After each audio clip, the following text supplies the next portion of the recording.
ये रेप बहुत ही इंपॉर्टेंट हमारा टॉपिक आता है ड्यूरिंग आवर मेडिकल कैरियर। तो सेक्शन 375 175 ने सेक्शन 375 ऑफ आईपीसी में रेप को डिफाइन किया गया है। Already definition of rape, imprisonment क्या क्या है रेप का, ओके। 376 377 375 ऑलरेडी मैंने डिटेल में पर्टिकुलर जो रेप डेफिनेशन पनिशमेंट का जो वीडियो है ना, मैंने ऑलरेडी उसमें डिटेल में एक्सप्लेन किया है। एक इन शॉर्ट में यहाँ पे कवर करेंगे कि रेप सेक्शन 375 में रेप को डिफाइन किया गया है।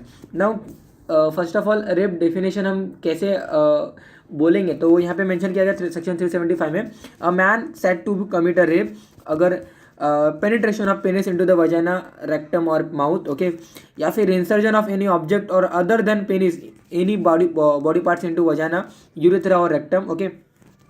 अगर कोई not only kind of other than penis, okay, अगर कोई ऑब्जेक्ट्स अगर इंसर्ट करता है, definitely that is also consider rape. If manipulation of body of female so as to cause in insertion और penetration of penis into the vagina, okay, definitely I hope you are understanding what is written here, okay. If any person during the sexual intercourse, if he is doing a kind of manipulation in the body of female, definitely again that is considered as a rape, okay. For the insertion of the penis into the vagina, definitely if any person is doing, if any man is doing a kind of manipulation in the body of female, definitely that is considered as a rape, okay. Application of mouth to vagina, urethra or rectum, तो application of mouth over the mouth of the female, definitely kissing is not a rape, okay. तो application, manipulation, insertion or you can say penetration, that is nothing but our definition of rape. तो a man is said to commit a rape if there is a penetration of penis into the vagina, rectum or mouth, okay. If there is not penetration of penis and if there is an insertion of any object, definitely that is also considered rape, okay. Anything, any अगर यहाँ पे कोई भी अगर fulfil होता है, definitely that is considered as a rape, okay. If manipulation of body of female so as to cause in insertion of or penetration of penis into the vagina, application of mouth to vagina, urethra or rectum, that is also considered as a rape, okay. Now again यहाँ पे देख सकते हो 7 clause mention किया गया है। जैसे मैंने आपको बताया कि वो जो 4 जो मैंने आपको बताया कि पेनिट्रेशन, मैनिपुलेशन, इंसर्जन और मैंने आपको जस्ट बताया अभी जो भी कुछ है, ओके, एप्लीकेशन।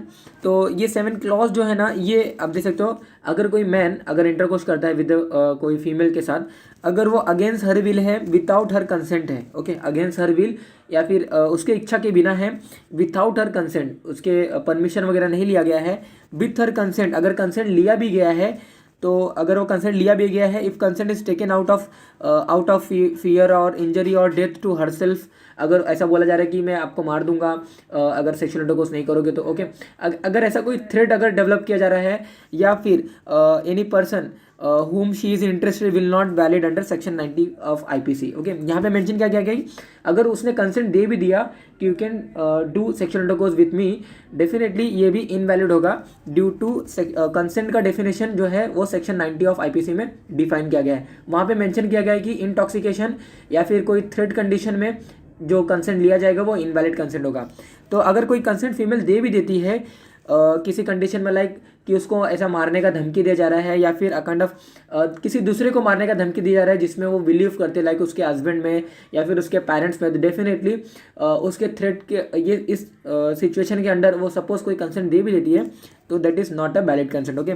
तो इम्पर्सोनेशन अगर होता है, man knows he is not her husband but lady feels he is legally married with me, ऐसा फीमेल को लगता है kind of during night time, अगर सपोज वो काइंड ऑफ फीमेल के पास जाता है और फीमेल को ऐसा लगता है कि he is her husband, he is husband, okay, तो डेफिनेटली और मैन को पता है कि वो उसका हस्बैंड है और वो सेक्सुअल इंटरकोर्स करता है, definitely that is called as impersonation.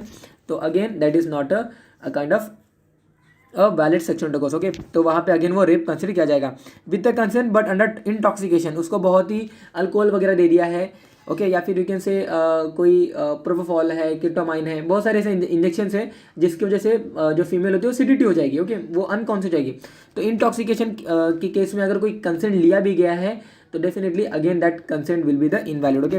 तो मेंटली विल है, ओके, या फिर इंटॉक्सिकेशन है, again the not valid as per section 90 of IPC, okay. तो that you have to remember कि अगेंस्ट हर विल है, उसके इच्छा के बिना है, विदाउट हर कंसेंट है, और with her consent under the threat of her self, या फिर without in you can say under the threat of her self, और you can say under the threat of any person whom she is interested, या फिर impersonation, या फिर with consent like intoxication वगैरह है, या फिर मेंटली इल है और उसने कंसेंट दे दिया है. If her age less than 18 years and giving consent for rape then this is not valid again. Okay, तो लेस देन 18 ईयर्स अगर फीमेल है और अगर वो यू कैन से कंसेंट दे देती है तो definitely that is not a valid consent again. Okay, तो minimum age for giving a consent for sexual intercourse is should be less than you can say beyond 18 years. Okay, earlier वो 16 था, लेकिन अभी just amendment आया तो उसमें 18 mention किया है. एक्सेप्शन दिया है कि कब कब सेक्सुअल इंटरकोर्स अगर होगा भी तो वो रेप कंसिडर नहीं होगा. ओके, आप देख सकते हो exception. Insertion of medical equipments during medical examination that is not a rape. Okay, insertion of medical equipments by a physician, by a kind of practitioners, you can say by a consultant, definitely that is not considered as a rape. Okay, if woman is wife and less than 18 years and if man commits a sexual intercourse then it is a rape. Okay, that you have to remember. Explanation हमें further mention किया गया कि word वजाना जो mention किया गया है वो labia majora, labia minora, clitoris को डिनोट करेगा. Rape clearly defined offence under the section 375 and punishment किस किस एक्सटेंट का होगा that is again the section 376 of IPC में मेंशन किया गया. ओके, सेक्शन 376 में आप देख सकते हो पनिशमेंट फॉर रेप को बताया गया है, और बाद में इसके फर्दर इसके सब सेक्शन है. सेक्शन 376 ए में intercourse by man with his wife during separation. Okay, divorce वगैरह हो गया है, अ काइंड ऑफ वाइफ और मैन के साथ कोई रिलेशन नहीं है, अ kind of, but still if a man commit sexual intercourse with a wife definitely during separation अगर वो कोई रेप करता है तो अगेन सेक्शन 376 ए वहाँ पे अप्लीकेबल होगा. और उसको क्या सजा मिलेगा, कौन सा उसको इम्प्रिजनमेंट मिलेगा, वो ऑलरेडी डिटेल में मैंने बनाया है. ओके, सेक्शन 376 बी में intercourse by public servants with the women in his custody. Section 376 ये जो पनिशमेंट यहाँ पे ये सभी सेक्शन में पनिशमेंट मेंशन किया गया. ओके, कौन कौन से पनिशमेंट, कितने साल का सजा है, 2 साल का है, 3 साल का है, 10 साल का है, लाइफ इम्प्रिजनमेंट है. ओके, तो intercourse by a superintendent of a jail या फिर रिमांड होम अगेन सेक्शन, इसको कौन सा पनिशमेंट दिया जाएगा वो सेक्शन 376 सी ऑफ आईपीसी में बताया गया. ओके, देन सेक्शन 376 डी में बताया पनिशमेंट बताया गया किसके लिए, इंटरकोर्स बाय मैनेजर. अगर कोई जॉब वगैरह, अगर हॉस्पिटल का जॉब है या फिर यू कैन से हॉस्पिटल का कोई मैनेजर है या फिर कोई कंपनी का मैनेजर है, तो अगर वो जैसे रिसेप्शन वगैरह में बहुत सारे यू कैन से लेडी वगैरह रहते हैं, तो अगर सपोज कोई इंटरकोर्स बाय मैनेजर या फिर intercourse by you can say owner of a hospital with an human in that hospital, definitely section 376 D वहाँ पे उसको कौन सा पनिशमेंट दिया जाएगा यहाँ पे बताया गया. सेक्शन 377 में discussion of the unnatural offences. Okay, unnatural offences means kind of adultery है. ओके, बहुत सारे वहाँ पे मेंशन किया है. अगेन अननेचुरल सेक्सुअल ऑफेंसेस में ऑलरेडी डिटेल वीडियो बनाया है. ओके, आप देख सकते हो. Now under 164 CRPC examination of rape victim के लिए बताया गया है कि कैसे कैसे आप रेप विक्टिम का एग्जामिनेशन करोगे. आपको कंसल्ट लेना है और रजिस्टर्ड मेडिकल प्रैक्टिशनर ही एग्जामिनेशन कर सकता है. नेम, एज, एड्रेस आपको लेना है, किसने लाया है उसका नाम वगैरह सब होना चाहिए. आइडेंटिफिकेशन मार्क्स, जो भी रजिस्टर्ड मेडिकल प्रैक्टिशनर जिसका जो एग्जामिनेशन करने वाला है वो आपको आइडेंटिफिकेशन मार्क्स आपको नोट करना है. ब्रीफ हिस्ट्री आपको नोटेड करना है जैसा जैसा फीमेल बताएगी. Okay, of alleged. Mental status of the patient आपको मेंशन करना है. Clothing status, find any stain और any torn of the cloth by the registered medical practitioner and mention it. Okay, note injury over the body from head to toe, both genital injuries and physical injuries आपको note करना है. and need some sample collection like cloth को collect करना है और उसको examination के लिए भेजना है. dry in air, not in sunlight and pack in envelope. Okay, and send for the pathological examination. swab like you can say vaginal swab है, anal swab है, cervical swab है, तो again chemical examination of DNA के लिए आपको भेजना है.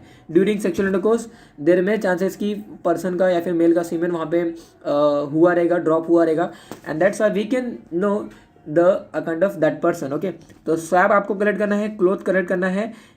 तो ये सभी आपको यू कैन से पॉइंट वाइज जाना है. ये मेंशन किया गया है. ये जो प्रोसीजर बताया गया कि एग्जामिनेशन ऑफ रेप विक्टिम का प्रोसीजर कैसा होना चाहिए वो under the criminal procedure code under 164 में मेंशन किया गया. Okay, now under section 53 of CRPC आप देख सकते हो एग्जामिनेशन ऑफ रेप एक्यूज्ड कैसे करना है वहाँ पे बताया गया है। CRPC मीन्स अकाउंट कोई भी प्रोसीजर होगा, जैसे कि इन्वेस्टिगेशन की कोई प्रोसीजर है या फिर किस तरीके से उसका एग्जामिनेशन करना है, कैसे उसको हम यू कैन से एडमिट करेंगे, ये सभी जो प्रोसीजर है ना वो CRPC में बताया गया है।